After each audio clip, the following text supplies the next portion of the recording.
सभी को नमस्कार। मैं नम्रता श्रीवास्तव आप सबों का बहुत बहुत स्वागत करती हूँ। फ्रेंड्स, टैरो कार्ड रीडिंग की घटना में मैं आज एक अमेजिंग घटना लेके आई हूँ और अभी तक मैंने जितने भी टैरो रीडिंग किए हैं उन सब में इस तरह की ये पहली घटना है। एक दिन मैं अपने ऑफिस में अपने रेगुलर काम में बिजी थी। अचानक से एक लड़की आई, तो उस वक्त मेरे सेशन चल रहे थे तो मैं उसको टाइम नहीं दे पाई, बट वो मेरा वेट करने लगी। उसने कहा कि जब भी टाइम मिले तो वो मेरे से मिल के ही जाना चाहती है। थोड़ा वेट करने के बाद जब मेरा एक सेशन ओवर हुआ और दूसरे सेशन के टाइम आने वाले थे, दूसरे सेशन को थोड़ा डिले करके मैंने कहा कि पहले इसकी बातें सुन लेती हूँ, क्यों ये ऐसे आकर के वेट कर रही है इतनी देर से। फिर जब उस लड़की को बुलाया तो वो अपनी बातें बताने लगी। उसने कहा कि मैंने बाहर बोर्ड पे देखा है कि आप टैरो रीडिंग करते हैं। मैं अपनी लाइफ के बहुत बड़े कन्फ्यूजन से गुजर रही हूँ और एनी हाउ मुझे उसका रिप्लाई चाहिए। फिर उन्होंने बताया कि उनका वो कॉलेज स्टूडेंट है, कॉलेज की पढ़ाई उनकी कंप्लीट होने वाली है।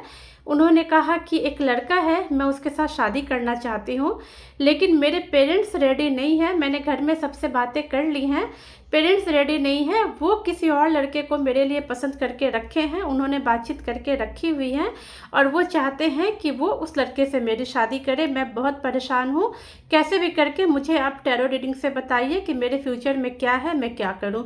वो लड़की वैसे तो अच्छी है, वो अपने पेरेंट्स को भी दुख नहीं देना चाह रही थी, बट कहते हैं ना कि कभी कभी प्यार का बुखार कुछ ज़्यादा ही चढ़ जाता है तो इंसान समझ नहीं पाता है कि क्या करें।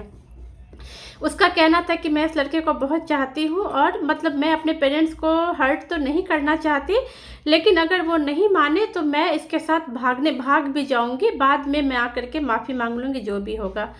तो मैंने तो उनको पहले समझाया कि जो ऐसे स्टेप्स आप बिल्कुल मत लो, ये तो वैसे भी आपकी लाइफ के लिए ठीक नहीं है।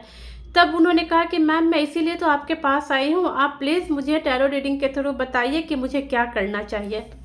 तो मैंने कहा कि ठीक है, मुझे दोनों लड़कों के नाम लिख के दो। उन्होंने मुझे नाम दिया। मैंने टैरो रीडिंग जब की तो उस वक्त उन्होंने जब मुझे नाम दिया तो मैंने कहा कि मैं आपके लिए पहली रीडिंग इस बात पे करूँगी कि दोनों में से कौन लड़का आपके लिए बेटर है, किसके साथ आपकी लाइफ अच्छी होगी। टैरो आपको खुद ब खुद बता देगा। तो इस तरीके से मैंने उनकी रीडिंग की कि कौन से लड़के के लिए उनको जाना चाहिए।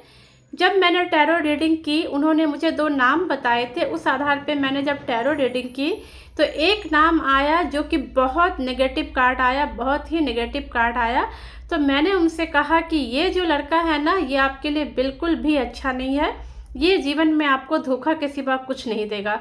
जबकि दूसरा वाला कार्ड अच्छा आया था। मैंने कहा आप दूसरे कार्ड के साथ जाइए, दूसरे लड़के के साथ जाइए, वो आपको लाइफ में बहुत खुश रखेगा। तो जो मैंने नेगेटिव कार्ड आया था वो उस लड़के का आया था जिसके साथ ये शादी करना चाहती थी। अब ये मेरे को बोलने लगी, नहीं मैम ऐसा नहीं हो सकता, आप फिर से रीडिंग करो।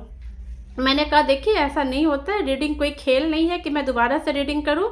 आप अगर 10 बार भी रीडिंग करवा दोगे, लेकिन जो पहले कार्ड की रीडिंग आई है उसी की मान्यता दी जाएगी, एक क्वेश्चन पे ऐसे बार बार नहीं करते हैं। तो फिर उन्हें मेरी बात उतनी ठीक नहीं लगी, क्योंकि उनको थोड़ा झटका सा लगा। फिर उनको उतना कार्ड पे ट्रस्ट नहीं हुआ। उनको ये लगा कि शायद ज़रूरी नहीं है कि कार्ड की रीडिंग अच्छी ही आए। उन्होंने लास्ट सेंटेंस मुझे यही बोल करके वो उठी वहाँ से कि ज़रूरी नहीं है कि हर बार कार्ड की रीडिंग सही ही निकले, ये गलत भी हो सकती है। तो मैंने कहा अब ये तो मुझे नहीं पता, मैंने तो आज तक कार्ड की रीडिंग होते हुए गलत नहीं देखी है। आपके केस में भी मैं 100% कन्फर्म हूँ। कोई भी डिसीजन ऐसा वैसा लेने के पहले कम से कम एक बार जो भी इष्ट देव को आप मानती हैं उनको मानिएगा, फिर ही कोई डिसाइड कीजिएगा, फिर ही कुछ डिसीजन लीजिएगा। और कोई भी बड़ा डिसीजन ऐसा मत लीजिएगा जिसके लिए आपको खुद ही बाद में पछताना पड़े। तो खैर वो थोड़े से बुरे मूड के साथ ही वहाँ से निकली। मैं उनके चेहरे पे जो गुस्सा कह लीजिए या इस तरह की चीज़ें देख सकती थी, क्योंकि उनको लगा कि शायद उन्होंने आके गलती कर दी है, उनको टैरो रीडिंग नहीं करानी चाहिए, क्योंकि उनके मनपसंद रिप्लाई उनका नहीं आया। खैर बात हो गई, ये बात पुरानी थी। कुछ दिनों पहले, अभी से कुछ दिनों पहले उन्हीं लड़की का कॉल आया। उन्होंने कहा कि मैम आपने पहचाना, मैं ऐसे ऐसे करके आपके जो बोर्ड है उसको पढ़ के ऑफिस के अंदर आई थी।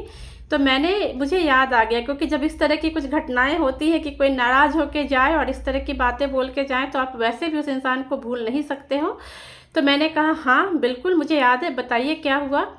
तब उन्होंने मुझे बहुत-बहुत थैंक्स दिया और बोला, मैम शायद ईश्वर की इच्छा थी कि मैं आपके पास आऊँ, क्योंकि मैंने अपना पूरा मन बना लिया था कि मैं इसके साथ भाग जाऊँगी अगर मेरे पेरेंट्स राज़ी नहीं हुए। हालाँकि मुझे अपने पेरेंट्स के लिए भी बहुत बुरा लग रहा था, लेकिन मेरे पास मुझे ऐसा लग रहा था कि कोई ऑप्शन नहीं है। लेकिन मैंने कहा कि उस दिन तो आप मेरी बात नहीं मानी, आपने कहा कि शायद आपने गलती कर दी आके। तो उन्होंने कहा, मैम उस वक़्त मैं फ्रस्ट्रेट हो गई थी, क्योंकि मैं उस लड़के को बहुत ज़्यादा चाहती थी। मुझे लगता था कि मैं इसके बिना जी ही नहीं सकती, और ये भी मुझे बहुत चाहता है, ये चीज़ उन्होंने बोला। जबकि उस टाइम पे आपने क्लियरली बताया था कि ये आपके साथ सिर्फ़ धोखा करेगा, धोखे के अलावा कुछ भी नहीं करेगा। लेकिन मुझे उस वक़्त आपकी बात गलत लगी थी, इसलिए मैंने ऐसा कहा था। उसने माफ़ी भी माँगी। फिर उसने बताया कि मैम आपकी बातें कहीं न कहीं मेरे दिमाग पे असर तो था इन बातों का। तो उसके बाद जब वो लड़के से मिली, तो एक दिन वो लड़का उसको कहीं चलने के लिए कहता है। तो ये मतलब वैसे बोली कि मैम वैसे इन जनरल हो सकता था शायद मैं उसके साथ चली जाती। लेकिन पता नहीं क्यों मुझे आपकी बात याद आ गई और मैंने इसको मना कर दिया। मैंने कहा कि नहीं, मैं ऐसे कहीं नहीं जाऊँगी, हम पब्लिक प्लेस पे ही, पार्क वगैरह में ये लोग मिलते थे, मिलेंगे। तो बोली कि फिर 2 दिन के बाद फिर उसका ऐसे ही कॉल आया, मिलने के लिए बुलाया। मिलने पे फिर उसने कहा कि चलो मेरे साथ, वो किसी रूम्स वगैरह में उसको लेके जाना चाहता था। वो लड़का कह रहा था कि मेरी कोई बुरी इंटेंशन नहीं है, बस ऐसे ही थोड़ी देर शांति में बातें करेंगे, क्योंकि पब्लिक प्लेस में खुल के बातें नहीं हो पाती, हमारे फ्यूचर की हम प्लानिंग करेंगे। तो ये बोली, मैम एक बार को चूँकि मैं उसको बहुत चाहती थी, तो एक बार को मैं रेडी भी हो गई, चलो चलती हूँ। लेकिन पता नहीं क्यों मुझे अचानक से फिर से आपकी बात याद आ गई और मैं रुक गई। मैंने कहा कि नहीं, मैं नहीं जाऊँगी। बोली, मैम पता नहीं ऐसा लग रहा था जैसे कोई चीज़ मुझे रोक रही है। मैं फिर से आ गई। बोली, लगातार 2-3 बार ऐसा हुआ, उसके बाद से वो लड़का मुझसे गुस्साने लग गया और फिर उसने मुझे बहुत अपशब्द बोलने लगे, लाइक तेरे जैसी लड़कियां बहुत देखी हैं, इस तरह के, क्योंकि उसको लग गया कि मैं जाने वाली नहीं हूँ। बोले, मैम जब पहली बार उसने इस तरह के वर्ड यूज़ किए तो मैं बहुत शॉक्ड रह गई, क्योंकि मैं इसको बहुत प्योरिटी के साथ चाहती थी और इस तरह के वर्ड मेरे लिए बहुत शॉकिंग थे। और वो समय ऐसा था कि मैं खुद ही बहुत कन्फ्यूज़न में थी कि मैं क्या करूँ। टैरो रीडिंग के बाद मेरा मन, मतलब मैं मन ही मन ये मान रही थी कि नहीं, ज़रूरी नहीं कि टैरो मतलब सही ही आए, ये गलत भी हो सकता है। लेकिन एक बार वो कहीं न कहीं आप जिस कॉन्फिडेंस के साथ बोल रही थी, तो मुझे थोड़ी-सी, मतलब मैं कन्फ्यूज़न में आ गई थी कि मैं क्या करूँ? आपके मिलने के पहले मैं 100% श्योर थी और शायद मैं उसके साथ चली भी जाती। धीरे-धीरे करके उस लड़के ने, कहते हैं ना मैम, एक तरीके से अपनी औकात दिखाना, उसने वही दिखानी शुरू कर दी। मेरे को गलत-गलत बातें बोलने लगी और इस तरह की, मतलब वो लड़का गलत-गलत बातें बोलने लगा और इस तरीके का लगा जैसे कि मतलब अगर मैं उसके साथ नहीं गई तो वो इस रिश्ते को रखेगा ही नहीं। काफ़ी उसका प्रेशर भी आया, वो रूम्स पे जाने के लिए बहुत ज़्यादा वो मुझ पे प्रेशर डाल रहा था, लेकिन पता नहीं शायद मेरे माता-पिता के कुछ अच्छे कर्म रहे होंगे, मेरे कुछ अच्छे कर्म रहे होंगे। मुझे बार-बार टैरो रीडिंग की जो आपकी रीडिंग है, वो ब्लैक वाला कार्ड जो आपने मुझे दिखाया था, मुझे वही याद आता रहा और मैं नहीं गई। इसने मुझे बहुत बुरा-भला बोला और उसने रिश्ता भी तोड़ दिया, ये कह के कि तेरे जैसी बहुत देखी है, तू अपने आप को समझती क्या है? ये कह के उसने मुझसे रिश्ता तोड़ दिया। बोले, मैम मैं बहुत खुश हूँ। उस दिन तो मैं काफ़ी, मतलब मुझे बुरा लगा था, मुझे लगा था शायद मुझे ये रीडिंग करानी ही नहीं चाहिए थी। लेकिन अगर उस दिन वो रीडिंग नहीं होती तो आज मेरी लाइफ शायद हेल हो गई रहती, बर्बाद हो गई रहती, क्योंकि इतना तो श्योर है कि रूम पे ले जा कर के उसका इंटेंशन सही कभी नहीं रहता और मेरी लाइफ उसके बाद से मैं कहीं की नहीं रहती। बोली, मैंने डिसाइड कर लिया है, फैमिली को भी ओके कर दिया है, अब उसी लड़के के साथ मैं शादी करने वाली हूँ जिसके लिए आपने मुझे बताया था। उसने मुझसे एक रिक्वेस्ट ये भी किया कि मैम, मतलब आप मेरी आइडेंटिटी कभी भी ओपन मत कीजिएगा। मैंने भी उसको कंफर्म किया कि आप निश्चिंत रहिए, लड़की हैं, मतलब मुझे पता है कि काफ़ी सेंसिटिव मामला हो सकता है।